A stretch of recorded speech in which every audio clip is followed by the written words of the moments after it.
what you are. Say it. You're a vampire.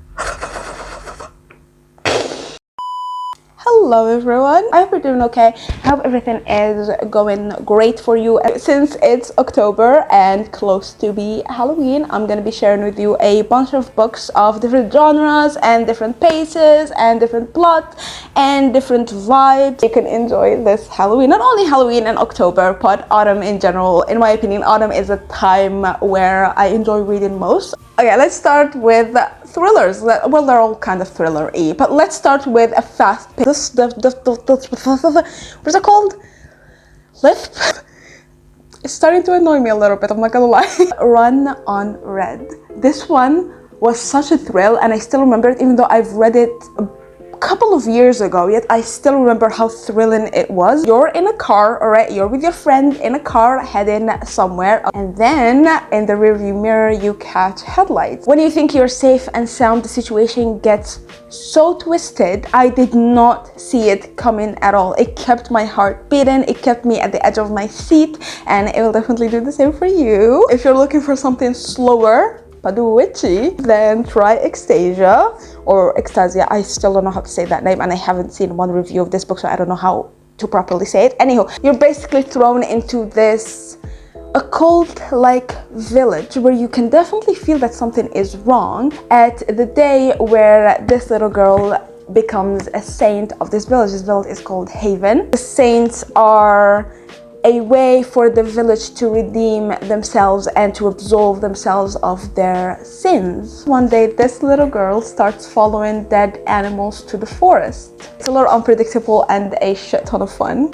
I did speak about this one recently, so I'm not gonna go on a tangent about it, but The 7.5 Deaths of Evelyn Hardcastle. If you want something of a thriller, but more of a slower ride, if you want a crime mystery that's not like the others with a very unique plot, this one is for you. I absolutely love this one so much. We're following a character whom I do wish that they didn't tell us the name of the character in the back of the book. So if you try to read this one, please try to not read the back of the book, not read the summary, please, because it spoils something that is better left unspoiled. We're following a main character who is tasked to solve a murder that occurs every single night over and over again. But the catch is, every morning he wakes up in the body of a new person, and we get to follow him through the eyes of that new body and that new character with their traits and flesh and skin and habits and routines, and it's glorious. I especially love the end. I did not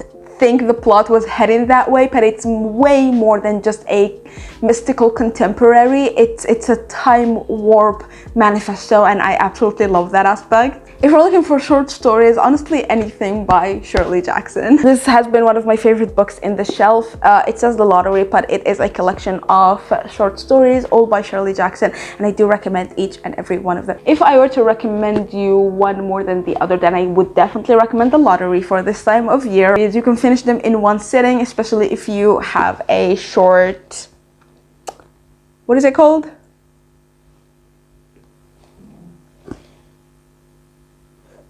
Attention span.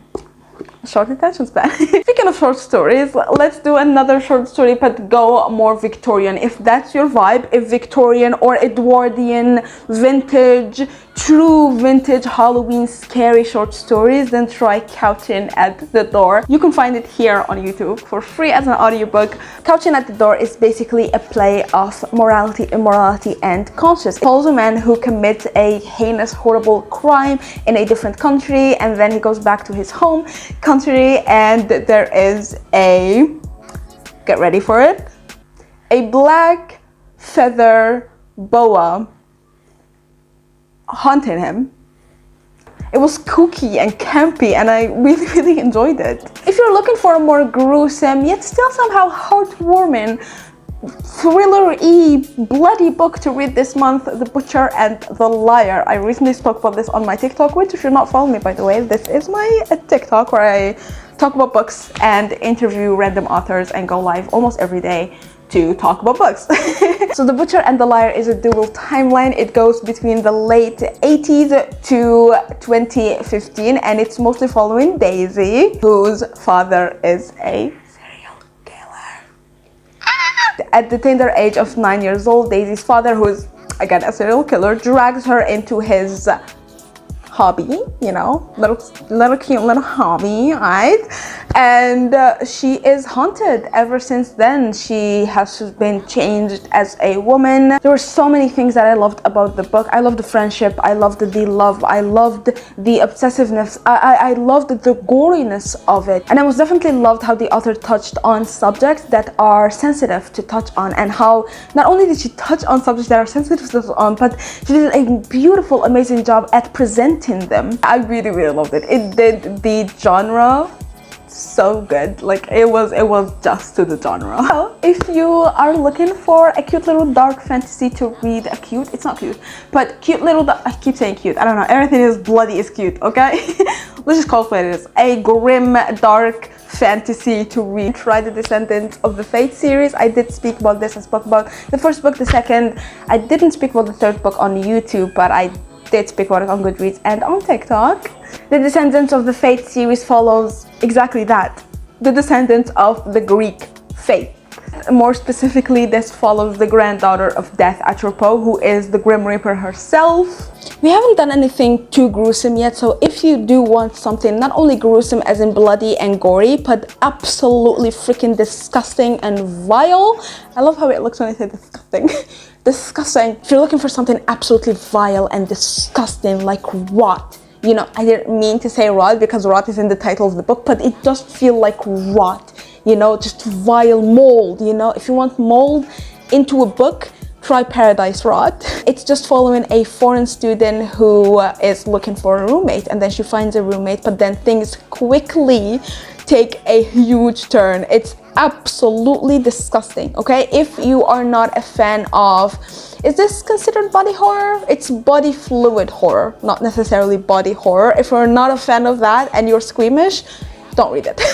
You find yourself a fan of our traditional cliche horror stories, traditional cliche haunted apartment situations, then please try The Haunting of Emily Pearson. It basically just follows Emily, who moves into a new apartment, an apartment that was housed by this famous Hollywood actress years and years ago, but there is something off in the apartment. Someone or something is definitely haunting the apartment, and that it was so freaking fun. You know, cliches are cliches for a reason, and I do tend to keep away from cliches because I just don't really find them that fun, and it's an eye roll for me. But this one really did it perfect. This one was like, oh, this is why cliche is a cliche. You know what I mean? It was so simple, so easy, and just fun. It's just a traditional haunted apartment, little tiny teeny story, and it does have a little vintage feel, which I really enjoyed. Finally, this is a book that I did talk to you about. Not only did I talk to you about it, but I did introduce the author to you, and the author and I did speak about this book together. About it. This is The Threshing Floor. I'm gonna link the interview that I did with the author here. She's such a cool person. I enjoyed this book vehemently. I absolutely loved The Threshing Floor. The Threshing Floor basically, okay, we're following the character, okay? We're following this mama, this brave little mama who is trying to find a heart or a cure for her little baby Cash, okay? Until she meets someone and he introduces her to his family, who are I'm gonna try to do the entire summary without saying the C word. Not okay? So, I'm so sorry. So he introduces her to her family, to his family. His family does magical cures, okay? And when she hears that and sees proof of that, she gets so excited because her little Cash is sick, and that's the entire thing is trying to find him a cure, right? Until she sees The Threshing Floor. If you are not a biblical person, if you're not really, well, not biblical, not religious, and you're not aware, when I did see the summary of this book and the cover the first time, I was so incredibly excited. If you are not familiar with the multiple verses in the Bible speaking or mentioning threshing in general, let me introduce you. In Jeremiah 51st verse 33, it says, "The daughter of Babylon is like a threshing floor at the time it is trampled." What is that? in a little while her harvest time will come, where basically God's judgment as a whole is compared to threshing, or the threshing of the barley. I always forget what they're called, like the thing that you remove, you know, to remove the shit parts from the barley, from the things that you actually eat, you know. And wheat, that separation process is called threshing. And in that verse specifically, it's compared to God's judgment. Well, instead of separating wheat only, it separates nations at the hope of finding what is actually true. When I saw the book, I was so incredibly excited because of this. And it didn't disappoint. It didn't disappoint at all. In fact, it went way beyond my expectations. I loved it. So when we witness the threshing ritual, we realize what actually is happening here. And then when we realize that, the story moves on a little bit, right? And there's this hope for us, not only the characters, but for us as a reader to get Cash the help that he needs.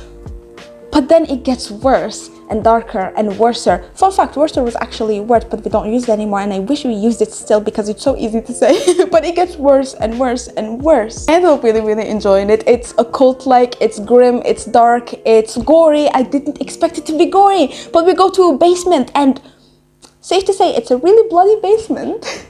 We've done disgusting, we've done occult, we've done slow, we've done thrillery, we've done contemporary serial killer, we've done vintage, we've done shorts. I think we've done a lot. I think we've done enough. Let me know if you've read any of these. I would love to discuss in the comments. And if you haven't, if you do choose to read any of these, let me know what you think. Also, drop your own recommendations that you would like to read. We didn't do cozy, did we? There you go. Rules of magic. Read this if you want a cozy read for this month. Other than that, though, that's it. I love you, and I'll see you next video.